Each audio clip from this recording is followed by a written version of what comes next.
Welcome back to another Run Bike Mike video. If this is your first time here, thanks for stopping by. If you've been here before, welcome back. All right, today I'm out here on my trail and I'm gonna do a comparison of the Go 2 versus the One X2. As you can see, I've got the One X2 here and I've got the Go 2 here. And you guys were asking which one is best for travel and portability. Well, let's talk about that and let's compare all the different video and photo options. So this is just me walking through my yard on a fairly windy day. Here's the audio from the One X2. I don't know how this is coming through, but generally this camera doesn't do as good with wind. And this is the audio from the Go 2. And it does a little bit better. Okay, now I'm gonna switch back to my external audio. That way we have a clear recording for the entire time that we're actually recording. But I wanted to do a little comparison. I will turn you guys around. We're just gonna walk through my trail. I'm gonna do a couple of different shots.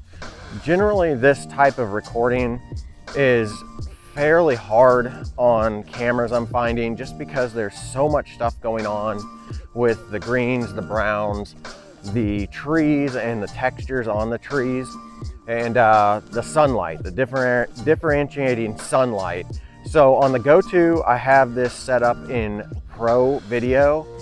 And honestly, if you're gonna get a Go 2, just always record your video in Pro Video. It doesn't make sense to record it in non-Pro Video. It's standard is just not as good, and there's just no reason to not.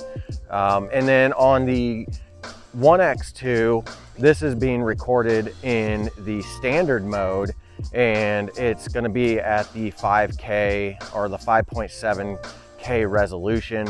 But when it's exported through an iPad or an iPhone, which is what I use, it comes out at 1080p. Now these two videos are going to be ran through a program called LumaFusion on my iPad.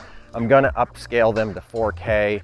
So it's the best quality that you could possibly get by using completely portable devices and not using a computer or a laptop to edit these. So you guys be the judge. Let me know what you think. This was the video mode on the One X2 and the Go 2. And next we're going to do a time lapse of me building a ramp for my backyard trail. And then we're gonna go ahead and we'll do a time shift after that.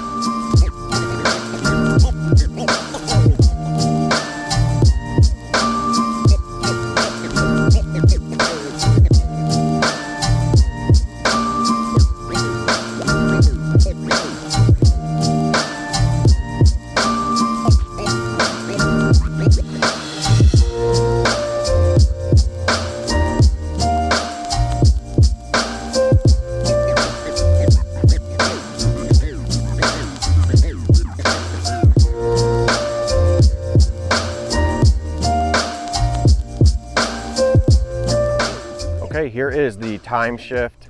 I'm just gonna walk down the trail here and let you guys see what you think of the time shift in the Go 2 and the Insta360 One X2. Now time shift is gonna be used for like your action moving type stuff, where your time lapse is gonna be more if you have it set up on a tripod or just setting on the side while you're doing some work. Just like you saw with me building that ramp, you wouldn't want to use time shift for that. I guess you could, but one of the things is with time shift, it'll actually do some calculations in it and figure out exactly what speed is appropriate for the type of action that you're shooting.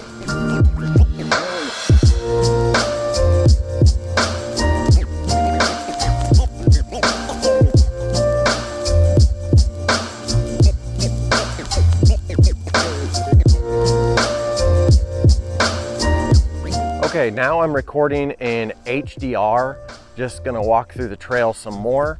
And one thing you may notice, and it might be kind of hard to tell, but I think the Go 2 has a little bit better quality when it comes to holding it closer to your face, more of a vlogging style, where the One X2 really shines whenever you get it further away from your face or you're not pointing it directly at somebody at close range. So you guys be the judge on this. This is the HDR version. Honestly, I'm not a big fan of HDR. I do like it, but I find that I have a really hard time getting the results that I want out of it. I know that there's a lot of people out there that get some amazing results with HDR, and hopefully I'll be able to figure that out. Let me know what you guys think of the HDR recording between the Go 2 and the One X2. Let's go on a little walk with the One X2 and the Go 2 in HDR mode.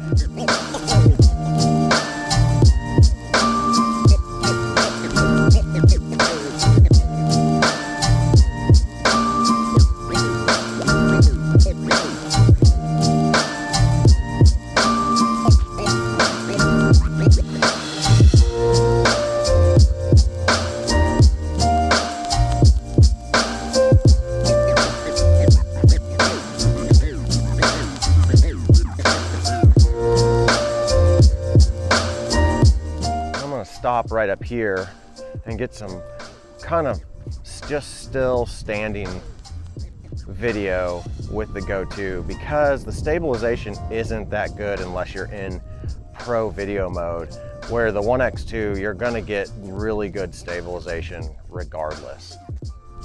Okay, this is slow motion in the One X2 and the Go 2. Now the Go 2 doesn't have any audio with slow motion. I've never understood audio very much in slow motion. You always get kind of weird sounds. So I'll just kind of show you with this little plant here. We'll get really close to it.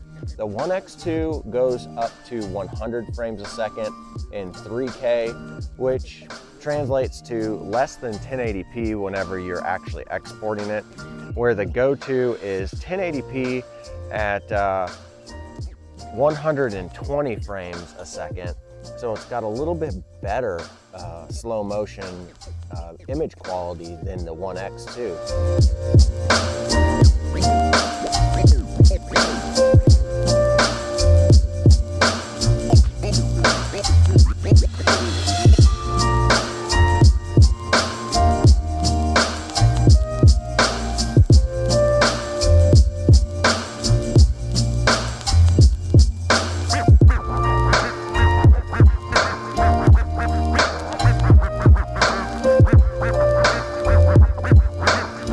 Okay, there you go. That was the photo comparison for the One X2 and the Go 2. What do you guys think? Which one took a better photo?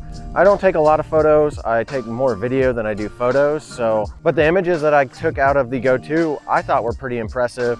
I'll have to take a look at these whenever I get them uploaded, but let me know what you guys think. Which one did you like the most? The big advantage of a One X2 is you get this little screen, which is super handy.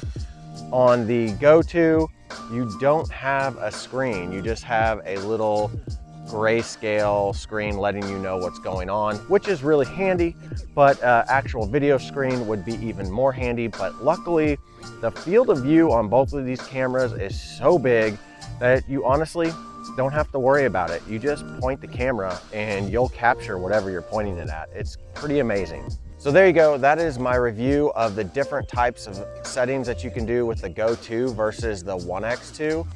Both cameras are amazing. The One X2 gives you that awesome 360 option, which lets you film stuff kind of like what I'm doing here. And the selfie stick just kind of goes away. So you get a totally different perspective. I think these are two different cameras. They're very hard to compare to each other, but I do have to say, if you're looking for something that's portable, the Go 2 is the way to go.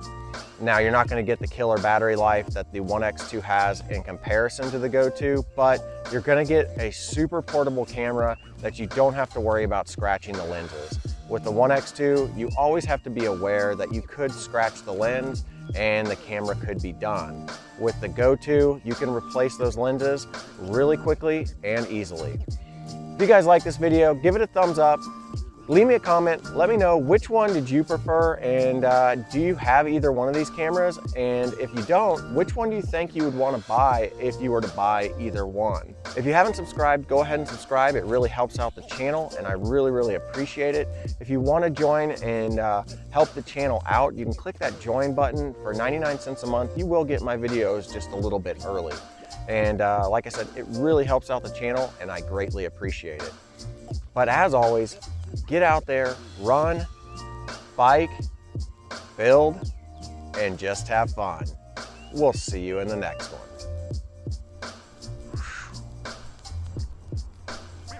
These are pretty cool little cameras. Gotta say, I don't think you can go wrong with either one of them.